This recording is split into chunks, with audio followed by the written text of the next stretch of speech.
The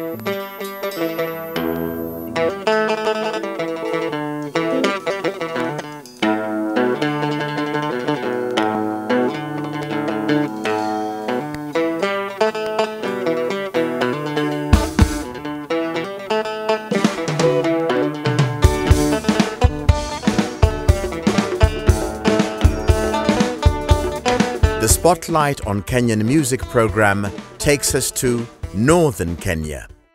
Covering a surface area of around 583,000 square kilometers, the north makes up about 40% of Kenya's territory. From forested uplands to arid desert, Northern Kenya is a region of varied landscapes. Life is hard in much of the north. Temperatures can be as high as 50 degrees Celsius, and rainfall is extremely scarce and unpredictable. Although farming is practiced in some areas, for centuries people have survived through nomadic pastoralism. For such a large area, the roads are extremely poor, and in the worst conditions, either of climate or terrain, it can take hours to cover relatively short distances by car, or more precisely, only by four-wheel drive vehicle. For this reason, many Kenyans have simply never been to the north and know very little about the region's ethnically diverse peoples, let alone about its music.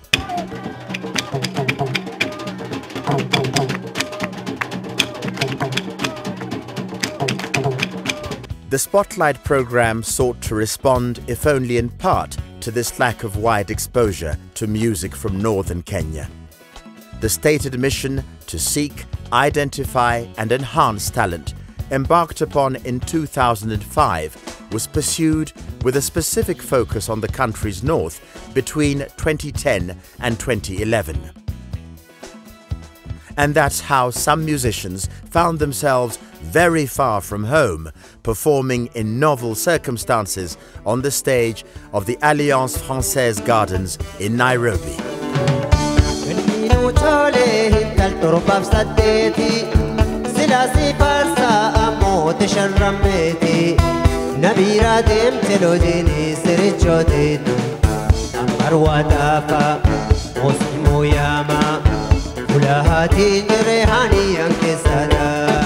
Mohamed Guyo, half Gabra and half Borana from North Hor, was one of the lucky few. He performed twice at the Alliance Française, in December 2010 and in September 2011. Here he is singing a love song in the Borana language.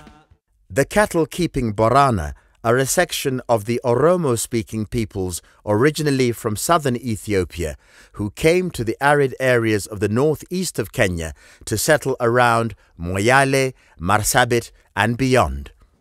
Kiborana was also heard in the lyrics of other Spotlight performers from the north. This is Isaac Haile from Marsabit, performing in October 2010.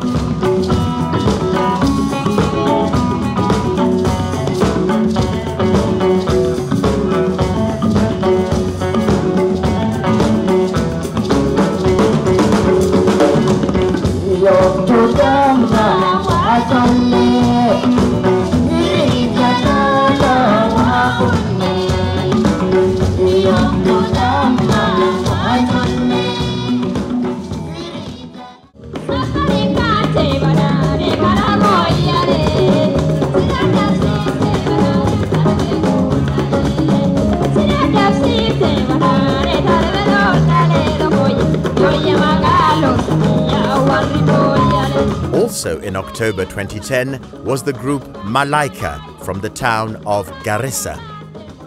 As they are also singing in Kiborana, an explanation might be in order as to the nature of ethnicity and language in northeastern Kenya.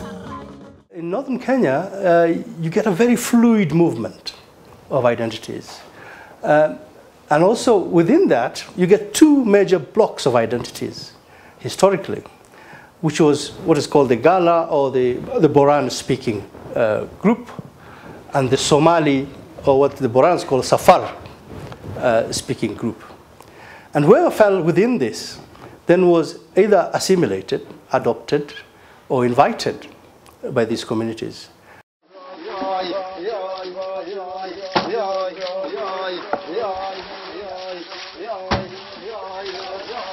The search for water and pasture is a constant preoccupation for all pastoralist communities.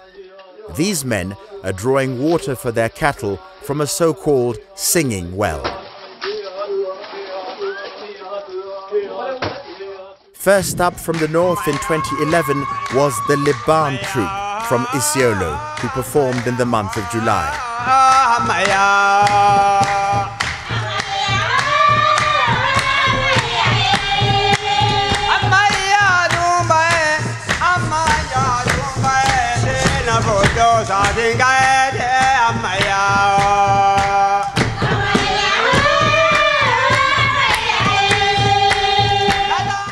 Also in July that year was Adan Mohamed Tadiko, a conso from Marsabit who nonetheless chose to sing in Kiborana about his love of the town of Moyale, and with good reason.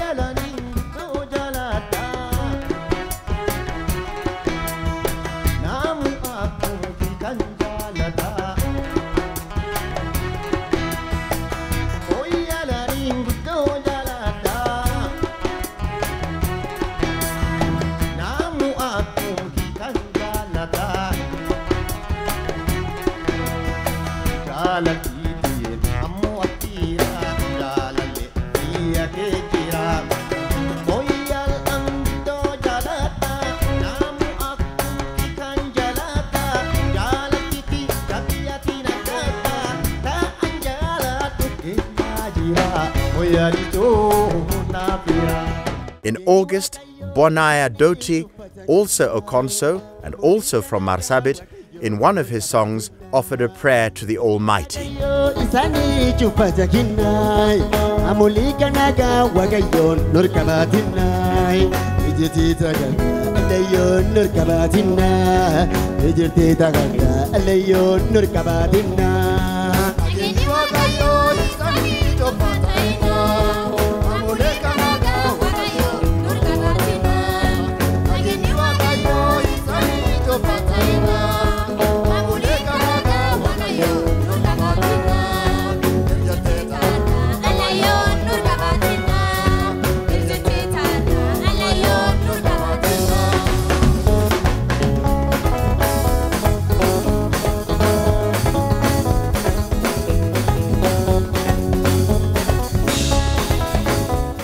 The group Ada Oromo from Moyale performed in September.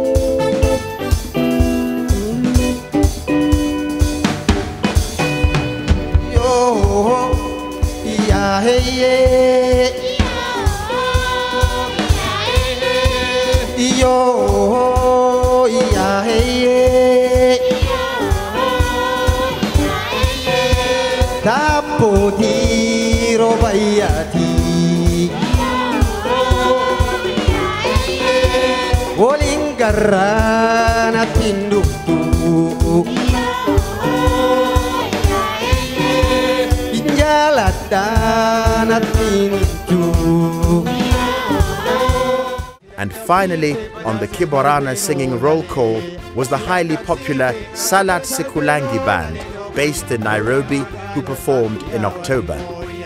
With this spirited medley, they proved that folk in the big city haven't abandoned their roots. Some in the audience could be heard singing along in delight as they were reminded of golden oldies.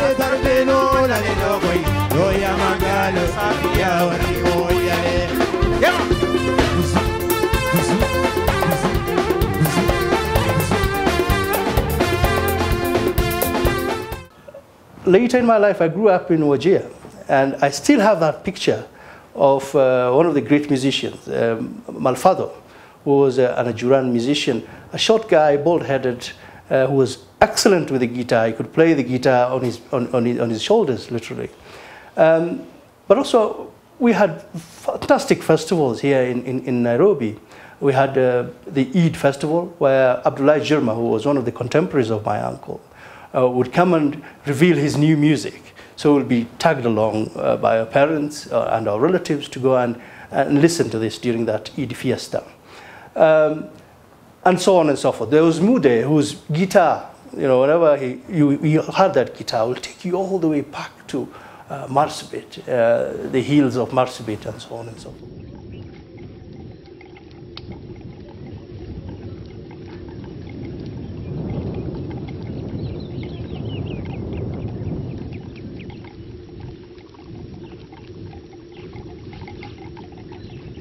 Apart from cattle, some pastoralist groups in northern Kenya rear camels in large numbers. This one-humped species, the dromedary or Arabian camel, can routinely go for 8 to 10 days without water. Livestock herds are often supplemented by goats and by sheep, which are highly valued for sacred ceremonies.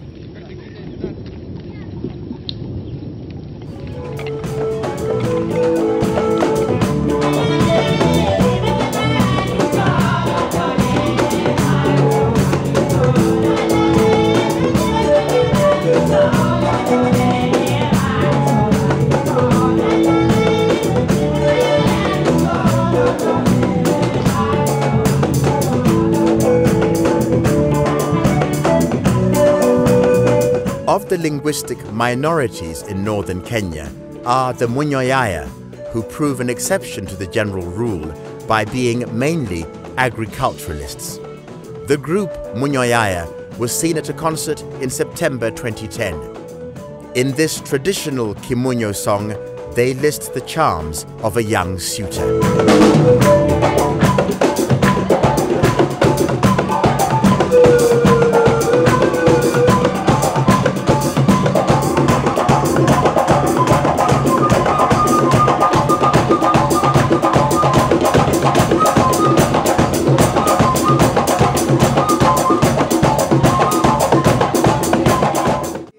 Dofa, a Burji from Marsabit, performed in Nairobi in October 2010.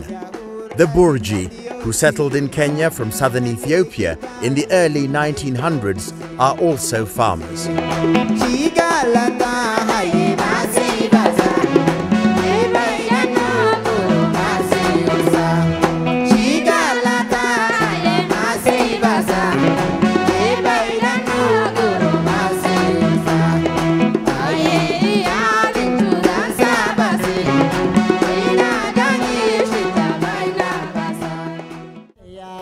Abdijero from Marsabit, half Rendile and half Burji, sang in Kiburji at a spotlight concert in August 2011.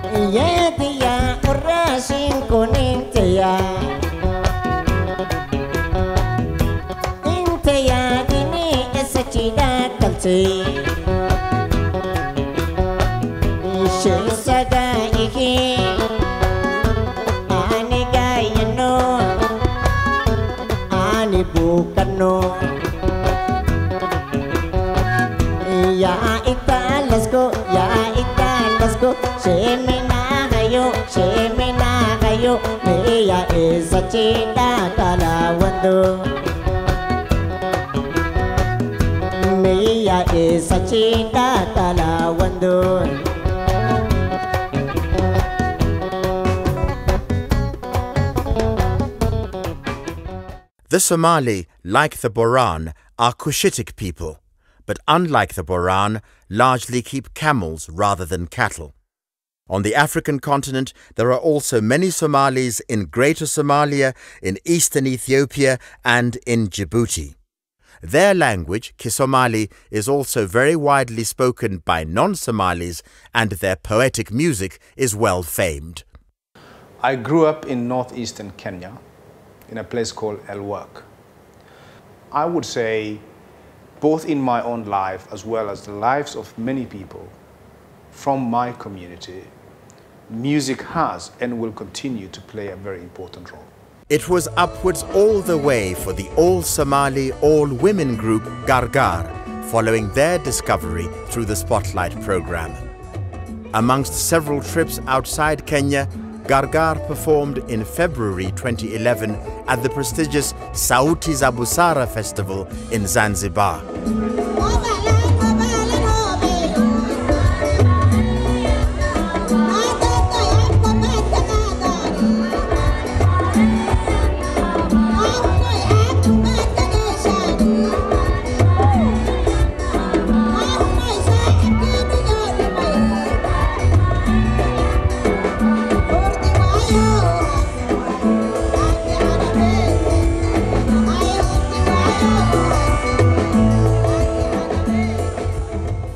Later in 2011, Gargar also featured locally at the Lamu Cultural Festival, where their fans registered their pleasure, as is the custom, by sticking banknotes onto them.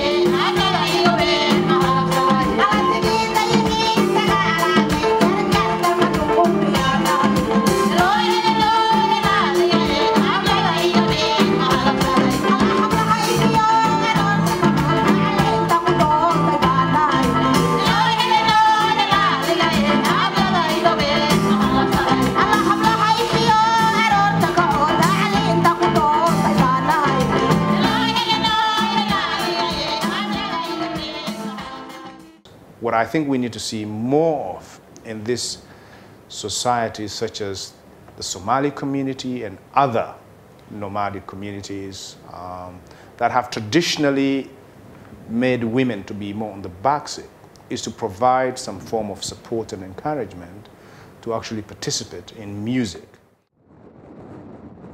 The dominant geographical feature inland in the northwest of Kenya is undoubtedly Lake Turkana. At about 6,500 square kilometers, the alkaline Lake Turkana is the largest desert lake in the world. Having traveled through long stretches of desert and volcanic lava, this vast body of water comes out of nowhere as a spellbinding vision. The small town of Loyangalani on the southeastern tip of the lake was the scene of more spotlight discoveries during the 4th Lake Turkana Festival in May 2011.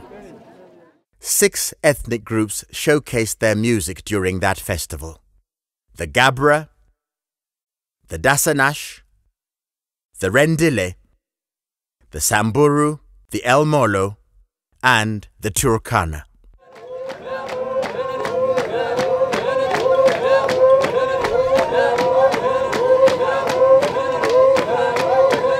The Gabra, camel-keeping pastoralists who speak Kiborana, but who have a very distinct culture of their own, live to the east of Lake Turkana, in an area which includes the Chalbi Desert.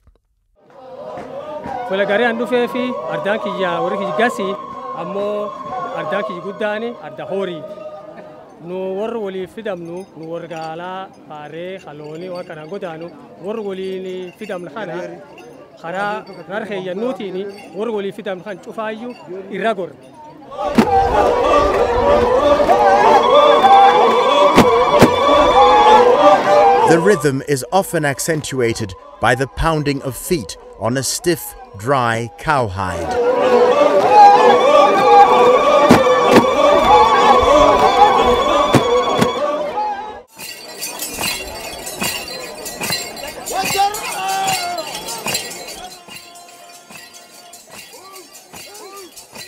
About 10,000 Dasanash live in very harsh conditions to the extreme north of Lake Turkana.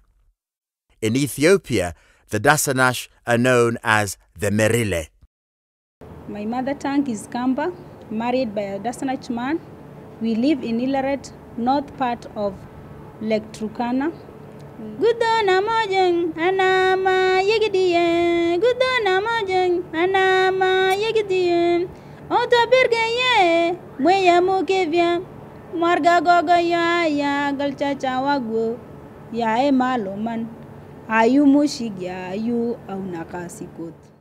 As with other performers, once the Dasanash group Gal Lokwaria found themselves in Nairobi, it was rehearsal first before actual performance.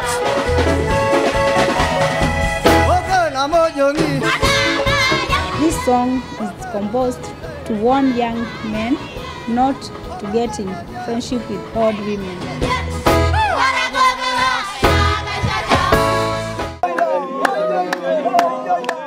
Their dress code makes this group of singers and dancers recognizable as being Rendile.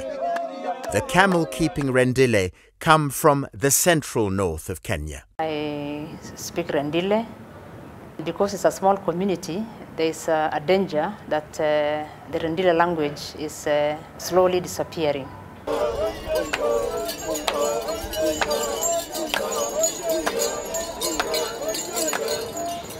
The role of music among the Rendile is that it's a very important part of their social life. The songs are in two parts: the serious songs that actually mark the key and significant stages of their life, and also the songs that are just danced to and sung just to feel good.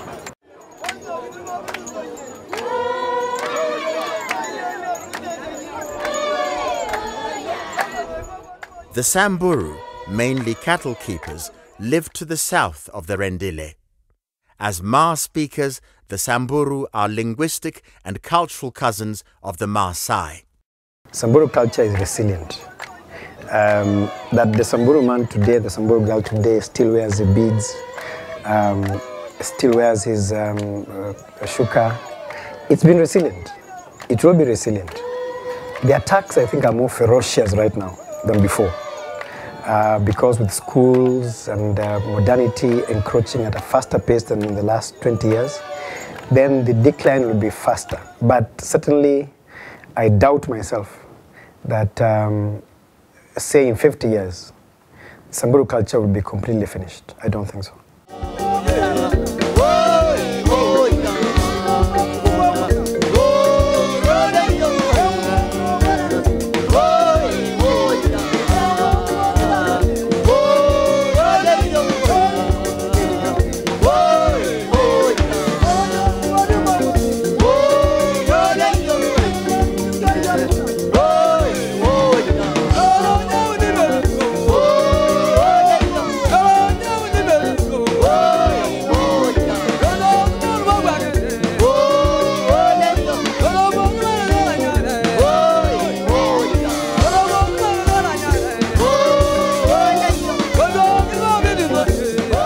Even as we become more modern, the music of Samburu stays on. And even those like my brother who sing gospel music, they sing gospel music with a complete Samburu touch that is quite unique and different from anybody else. So in spite of the ferocious attack by modernity, Samburu music stays on and lives on.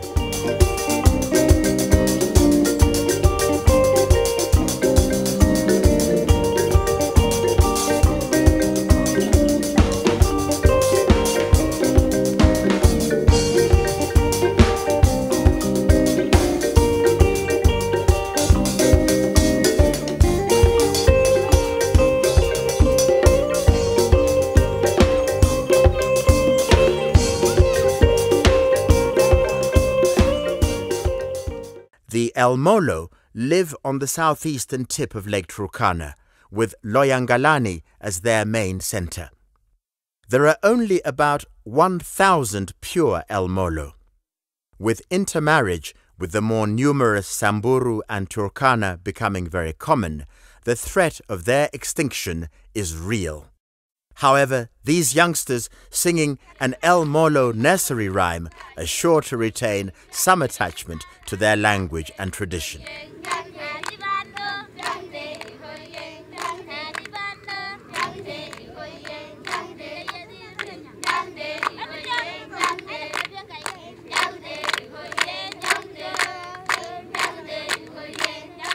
In El Molo language, when we greet, we say anate, then we respond anangi. And in Turkana, it's a joke.